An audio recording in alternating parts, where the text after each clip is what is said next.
ધારી નજીક ગરમલી ગામ પાસે એક દીપડા દ્વારા 2 વર્ષના બાળક ચિરાગ વિપુલભાઈ ભાભોર ઉપર શિકારની ગણતરીએ દીપડા દ્વારા હુમલો કરવામાં આવ્યો હતો, જે હુમલામાં બાળકનું મૃત્યુ થયું હતું।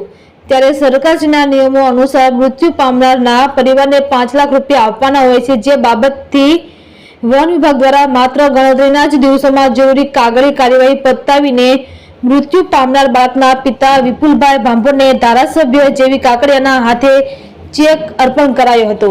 ત્યારે વન વિભાગના આરએફઓ જ્યોતિબેન વાંઝા, ફોરેસ્ટર અને ગાર્ડ સહિતનો સ્ટાફ દ્વારા ગરમલી જઈને તેમના પરિવારને આ 5 લાખનો ચેક સુપરત કરવામાં આવ્યો હતો। રિપોર્ટર સંજય વાળા, ધારી। ગરમલી મુકામે જોરુભાઈ ઇંગોરાળાની વાડી ઉપર ત્યાંના એના જોરુભાઈના મજૂર ત્યાં ભાંભોર ગોધરા સાઈડના ત્યાં મજૂરી કરતા હતા।